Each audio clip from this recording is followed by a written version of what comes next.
Hello friends, welcome to physics time. तो last topic जो हमने किया था दैट वाज इंटरफेरेंस। अभी इसमें कुछ डायफ्रैक्शन और पोलराइजेशन के क्वेश्चंस हैं, मिक्सअप ही हैं, थोड़े बहुत ही हैं, क्योंकि डायफ्रैक्शंस के बहुत ज़्यादा क्वेश्चंस आते नहीं हैं। पोलराइजेशन और इंटरफेरेंस से ही क्वेश्चंस बहुत आते हैं। तो let's start. First question diffraction का है। इसमें बोला है the distance between first and sixth minima in the diffraction pattern of a single slit is this. उन्होंने बोला कि जो डायफ्रैक्शन पैटर्न बन रहा है उसमें फर्स्ट और सिक्स्थ मिनिमा जो बन रहा है उनके बीच में जो डिफरेंस है वो ये है। जो स्क्रीन है उसका डिस्टेंस इतना है और वेवलेंथ इतनी यूज की गई है। तो हमें क्या निकालना है? स्लिट विथ ए निकालना है यहाँ पे। तो आपको पता हो फॉर्मूला क्या होता है? y is equal to n D lambda by ए।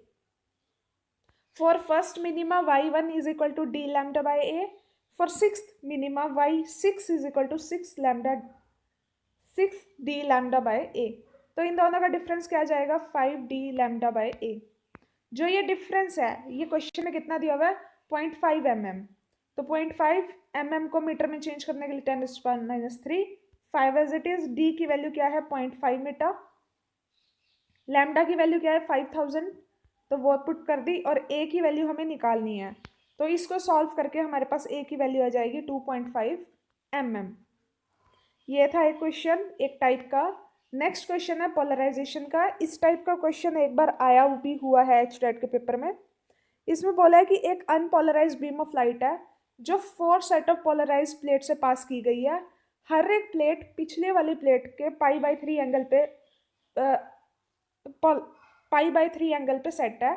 तो हमें जो बताना है लास्ट में हमें कितनी ट्रांसमिशन मिलेगी वो बतानी है। देखो, हमने सपोज कर लिया कि पहले में से I0 पास हो रही है। सपोज पहली पोलराइजर है ये, यहाँ पे I0 है। तो यहाँ पर हमें कितना मिलेगा? हमें मिलेगा I0/2। ये चीज याद रखना, जब भी फर्स्ट पोलराइजर से पास होगी I0/2 मिलेगा। इसका एक्सप्लेनेशन चाहिए तो इसका एक्सप्लेनेशन ये है।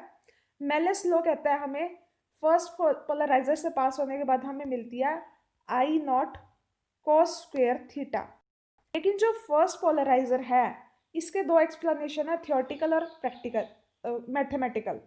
थियोरटिकल ये जब पोलराइजर से पास होगा तो जो उसके प्रोपोर्शनल है, एक परपेंडिकुलर कंपोनेंट होता है, एक पैरेलल कंपोनेंट होता है, जो एक ही कंपोनेंट पास हो पाएगा, इसलिए इंटेंसिटी हाफ हो जाती है।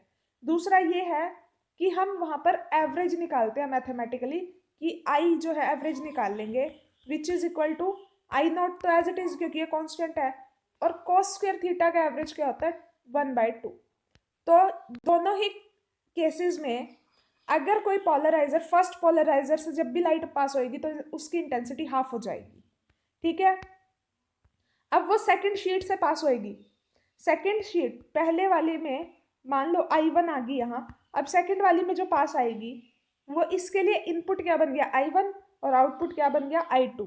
तो इस पे मेलिस लॉ लगाओ। मेलिस लॉ क्या कहेगा? I2 is equal to I1 cos angle कितना बनाया? π/3 का, यानी 60 डिग्री। cos 60 क्या होता है? 1/2, उसका स्क्वायर हो गया 1/4। और I1 की वैल्यू ऊपर से ले ली I0/2। तो I2 क्या आ गया? I0/8। सिमिलरली थर्ड शीट जो अब है उसको जो इनपुट मिलेगा वो I2 मिलेगा और वो आउटपुट क्या देगी? I3। तो I3 is equal to I2 cos square, cos theta का स्क्वायर। थीटा कितना है? π/3। तो सिमिलरली पुट करते जाएंगे, आउट I2 की वैल्यू ऊपर से उठा लेंगे, तो ये कितना आ गया? I0/32। सिमिलरली कितनी शीट्स दी है? 4। तो फोर्थ शीट से जब पास करेंगे तो ये आ गया हमारा आंसर I0/128। यानी जितनी भी इंटेंसिटी दे दो उसका 1/128 टाइम्स ही हमें मिलेगी। तो आंसर क्या हुआ? ये। Now second question, third question. Now इसमें बोला है थर्ड क्वेश्चन में कि हमारा जो एंगल है कितना होना चाहिए पोलराइज्ड बीम का, कि वो जब भी रिफ्लेक्टेड बीम पे पड़े तो वो पोलराइज्ड हो जाए। ऐसा सिर्फ एक ही लॉ था, उसका था ब्रूस्टर लॉ। उसके लिए हमें जो था म्यू चाहिए होता था। म्यू यहाँ दिया हुआ है √3। ब्रूस्टर लॉ क्या कहता है? Tangent theta is equal to mu. Mu कितना दिया हुआ है? √3। √3 कितने पे वैल्यू होती है? 60 डिग्री पे, तो 60 डिग्री हो गया इसका answer. Question number 4, the limit of resolution of an optical instrument arises an account of. Limit of resolution जब हम निकालते हैं ऑप्टिकल इंस्ट्रूमेंट्स की, टेलीस्कोप, माइक्रोस्कोप की, तो वो हम डायफ्रैक्शन के बेसिस पे निकालते हैं। Question number 5, single slit experiment है, उसमें बोला कि फर्स्ट मिनिमा है λ1 के लिए, वो किसको कंसाइड कर रहा है? फर्स्ट मैक्सिमा को λ2 के लिए। तो हमें λ2 की वैल्यू निकालनी है। इट्स सिंपल, हमें पता होना चाहिए कि मिनिमा और मैक्सिमा का फॉर्मूला क्या है। मिनिमा का फॉर्मूला होता है n λ1 और मैक्सिमा का फॉर्मूला होता है दिस 2n+1 λ/2। जो λ1 है वो मिनिमा के लिए था, तो a sin थीटा क्या हो गया? n λ1 के इक्वल। और मैक्सिमा के लिए क्या था? λ2 वेवलेंथ दी थी, तो a sin थीटा रख लो या a dash sin theta dash क्या हो गया? an+1 λ2/2। दूसरी चीज उन्होंने बोली कि दोनों ही फर्स्ट है, यानी यहाँ भी n की वैल्यू 1 है, यहाँ भी n की वैल्यू 1 है, पुट कर दो, ये आ गया λ1, ये आ गया दिस। इन्होंने कहा कि ये कंसाइड कर रहे हैं, कंसाइड कर रहे हैं तो इसका मतलब ये दोनों वैल्यूज इक्वल हैं। इक्वल पुट कर दी तो हमारे पास आ गया दिस, λ2 की वैल्यू क्या आ गई? 2 λ1/3। λ1 की वैल्यू ऊपर गिवन है, उसे पुट कर देंगे तो λ2 की वैल्यू क्या आ जाएगी? 440 नैनोमीटर। लास्ट क्वेश्चन, इसमें बोला है कि एक वेवलेंथ है लाइट की 6000 एंगस्ट्रॉम है उसकी वेवलेंथ, उसकी जो स्लिट विड्थ है वो है दिस। हमें बताना है कि position of second minima from central maxima. अगर आपको डायफ्रैक्शन पैटर्न याद हो तो वो कैसे बनता है? Something like this. तो जो ये बनता है आपका सेंट्रल मैक्सिमा, इसके बाद जो मिनिमा बनता है उसे हम सेकंड मिनिमा बोलते हैं, फर्स्ट मिनिमा नहीं बोलते।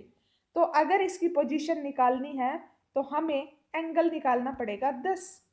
सिंपल सी बात है, यानी कि आपको एंगुलर विड्थ निकालनी पड़ेगी यहाँ पर ऑफ द सेंट्रल मैक्सिमा, वही निकालेंगे। तो एंगुलर विड्थ का फॉर्मूला क्या होता है? sin theta is equal to 2 λ/a। तो हम यहाँ पर 2 हमें पता है, लैम्डा की वैल्यू पता है 6000 और a की वैल्यू पता है, इन्हें पुट कर दो, सॉल्व करो, कैलकुलेट करो, and we will get sin theta is equal to 1/2 और थीटा sin थीटा की वैल्यू 1/2 कहाँ आती है? 30 डिग्री पे। So we will get our answer as 30 degree. देखिए यहाँ पे क्वेश्चन में सिर्फ एक चीज समझने की थी कि इन्होंने एंगुलर पोजीशन पूछी है सेकंड मिनिमा की, लेकिन जो सेकंड मिनिमा की एंगुलर पोजीशन है which is equal to the angular width of central maxima. This is the only thing to be understand here. Otherwise question simple ही था, एंगुलर विड्थ ही निकालनी थी ले दे के। तो ये थे हमारे डायफ्रैक्शन पोलराइजेशन के क्वेश्चंस। उसके बाद आई विल ट्राई कि कल 2 या 3 वीडियोस में, एक तो रे ऑप्टिक्स रह गई है हमारी और ऑप्टिकल इंस्ट्रूमेंट्स, उन्हें हम 2 वीडियोस उसकी प्लस 1 वीडियो लॉजिक गेट्स की, 3 वीडियो में हमारा +2 का कंप्लीट हो जाएगा। अब इसके बाद अगर +2 का कोई और टॉपिक रह गया है then please tell me in the comment section, तो मैं उसके ऊपर वीडियो बनाऊँ। अदरवाइज मंडे से हम +1 का स्टार्ट करेंगे, 3 डेज ही या 4 डेज में हम +1 का भी कवर कर देंगे, सो दैट बीच में एक दिन में MSc BSc के कुछ टॉपिक्स पे वीडियो बना सकूं। सो यहाँ तक था हमारा डायफ्रैक्शन, वेव ऑप्टिक्स ख़त्म होती है। Now please prepare for your exam, all the best. If you please like the video and subscribe the channel. Thank you.